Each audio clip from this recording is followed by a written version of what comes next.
Kuyintokozo kakhulu ukukhuluma nawe kwi-channel kama uPastor Ningi. Ngokhulu nje ukuyithoba, sicela ke usubscribe, sicela ulike le video le, sicela ulike namanye ama-video, sicela ubuye uzolike namanye sowafaka. Nsuku zonke ke siqinisekise ukuthi sifaka ke-video njalo ngo-9 ekuseni suke khona i-video suke ilindele ukuthi ungakwazi ukuthi uyofunda okuthile kuyona.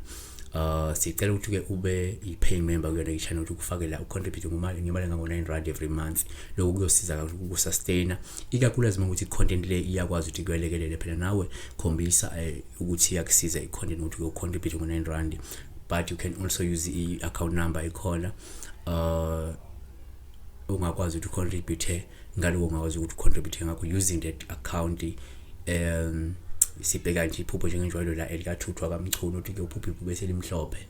Angiyithanda indlela abuza ngayo, ngiyangifisa ukuthi umuntu abuze ngendlela ecacile nekhombisa ukuthi ukhuluma nomunye umuntu ufika uthi sawubona ngicela ubuza kusho ukuthini uphupho ibhubesi elimhlophe. So uma simphendula singathi ke thina uphupho ibhubesi elimhlophe is similar to uphupho ibhubesi nje in general, ngoba umehluko ungaba mncane uma ukhona. Into yokuqala singasho ukuthi uma uphupha ibhubesi elimhlophe uphawu oluhle, ngoba ngokwesintu luvama ukubika idlozi elihle, idlozi elihlambulukile, idlozi elimhlophe elimsulwa, yabona. Number 2, futhi uma uphupha ibhubesi elimhlophe kwesinye isikhathi sithi ngathi na uphawu oluhle nosuke lingabika nje isimo senhlanhla nesibusiso kuwe, lingabika mhlawumbe inhlakanipho nesithunzi, lingasibika isibindi, lingabika ubuqhawe, lingabika amandla osuke unawo empilweni nanokuthi mhlawumbe usuke uzozakhela udumo negama emkhakheni wakho, yabona. Okwesithathu singakusho ukuthi uma uphupha ibhubesi elimhlophe sikuthatha njengophawu lubi uma selikuhlasela, ngoba suke sekusho ukuthi impela kumele ulungise inkambo yakho, kungenjalo uzobhekana mhlawumbe nolaka lapha phansi. Ngenza kunezinto ongazenzi kahle mhlawumbe, so lokho kungase kwenze ukuthi ke mhlawumbe ithongo noma idlozi lakho bese liqala manje nazini lehlisa ulaka phezulu empilo yakho.